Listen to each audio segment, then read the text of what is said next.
kebaikan adalah pergerakan untuk mengumpulkan makeup kadaluarsa yang kami pakai untuk merias jenazah. Karena di luar negeri itu merias jenazah itu memakai kosmetik khusus, bahannya dari non thermal. Artinya kalau dipakai di luar negeri kan ada musim dingin sampai salju, mereka kalau pakai itu masih masuk makeupnya. Nah itu makeup itu digunakan untuk jenazah, sementara di Indonesia tidak.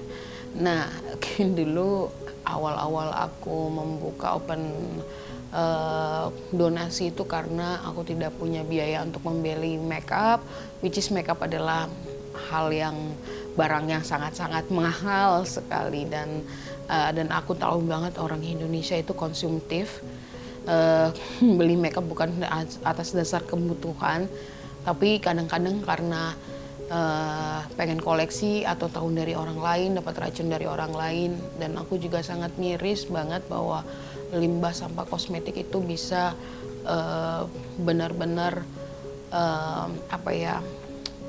merusak ekosistem. Jadi sekali dayung 2-3 pulau terlampaui. Jadi saya mengumpulkan makeup kadaluarsa dari yang punya itu ke jenazah, dari jenazah juga baik untuk lingkungan hidup gitu. Rias jenazah di Indonesia menurut aku sekarang orang sudah tidak awam lagi, udah tahu.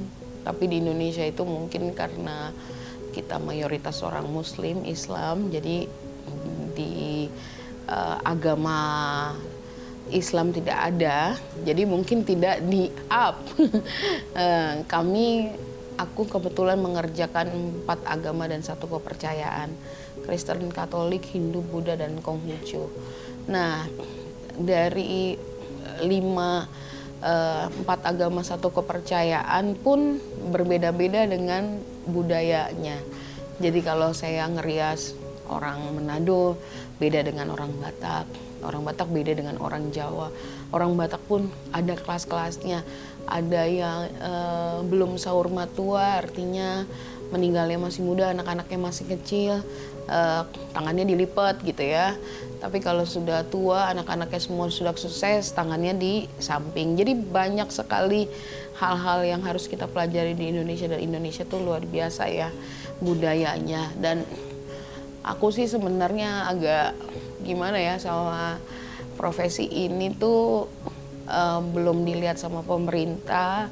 Kami bekerja ya dekat banget sama bakteri dan virus. Kami belum punya wadah untuk pemerintah untuk melindungi kami dari segi kesehatan, jaminan keselamatan segala macamnya gitu. Ya tapi puji Tuhannya sekarang nih rias jenazah udah jadi salah satu profesi yang layak untuk dijadikan cita-cita sih. Pengalaman yang tak terlupakan yang mana nih? Yang horor kah atau yang mistis kah atau yang apa? Sih sebenarnya pengalaman aku merias jenazah yang paling haru sebenarnya awal kali aku merias tanteku yang kerjanya jadi pemulung. Jadi orang-orang yang kerjanya di jalanan, yang mungkin nggak punya uang untuk mempersiapkan hari kematiannya.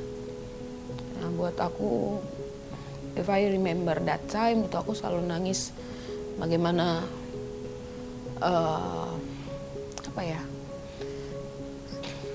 lu kalau hidup udah susah, matinya jangan susah gitu. Dari situ aku belajar bagaimana menghargai masing-masing orang, perjuangannya, dan semua orang. Kita semua pendosa ya. Balik lagi, kita semua pendosa, tidak ada yang sempurna. Tapi apapun pekerjaan kamu selama hidup, aku tahu pasti masing-masing manusia ada sisi perjuangannya. Dan buat saya kematian itu adalah celebration, merayakan kemenanganmu yang terakhir akan perjuangan hidupmu. Jadi itu sih yang paling haru. Sama bagaimana aku suka nangis. Anak-anak Indonesia sekarang banyak banget yang memilih mengakhiri hidupnya dengan bunuh diri. Ada lagi yang tak terlupakan sebenarnya, jenazah ibu yang hamil, anaknya di dalam kandungan. Itu sih yang paling menyedihkan, bahwa perjuangan seorang ibu tuh luar biasa buat aku. Dan yang terharu sih sebenarnya saat saya mempersiapkan jenazah suami saya. Mungkin kalau mempersiapkan jenazah orang lain belum tentu ada rasa iba pasti ya, tapi kalau merias jenazah keluarga sendiri rasanya gini banget ya, sakit itu sih sebenarnya. Dan kayaknya hampir semua merias jenazah siapapun adalah hal yang sangat-sangat luar biasa buat aku, karena aku dan jenazah itu nggak kenal, tapi kita jadi kenal karena aku harus mempersiapkan hari terakhir mereka.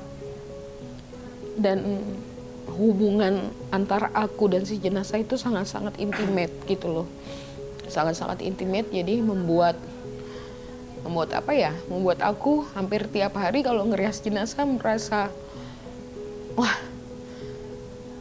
ada lagi satu orang yang enggak aku kenal tapi aku tolong. Mungkin kalau kita menolong orang yang kita kenal biasa ya, tapi menolong orang yang enggak kita kenal, apalagi mungkin semua Alkitab, semua kitab suci maksudku ya, semua kitab suci mengajarkan bahwa lebih baik kita ke tempat orang yang berduka cita daripada ke pesta-pesta. Dan hampir tiap hari aku melihat kedukaan seseorang, melihat air mata, jeritan, perpisahan. Akhirnya aku menjadi manusia yang menghargai betul-betul hidup itu kayak air yang menguap, habis itu selesai cepet banget gitu. Jadi nangis. Udah nggak apa-apa lah ya. Sedih. Kematian buat seorang Elsa adalah pintu menuju kekekalan. Kalau kematian adalah perpisahan, sejatinya kalau kita menilik lagi bahwa kematian kamu, sekalipun kamu dianggap tidak berharga bagi sebagian banyak orang, tapi ketika kamu mati, kamu itu, badanmu, semuanya itu mengurai, kamu itu menjadi mineral nantinya, memberi makanan buat rumput-rumput di sekitar kamu. Jadi sekalipun kamu nggak berharga, pada saat kamu meninggal buat aku itu, kamu berharga. Jadi kematianmu itu adalah keberlangsungan untuk ekosistem dan hidup yang lain. Dan kematian itu buat aku pasti. Perbedaan merias jenazah sama manusia yang masih hidup. Merias jenazah itu susah banget karena kulitnya sudah mengering, udah nggak moist lagi, udah nggak masuk semua yang lain-lain kecuali kamu tidak diformalin. Tapi kalau kamu nggak diformalin itu tubuhmu gampang banget untuk mengurai dan membusuk. Nah itu perbedaannya. Kalau manusia ya gampang lah gitu. Tapi kenapa aku seneng banget ngerias jenazah? Karena mereka pasrah.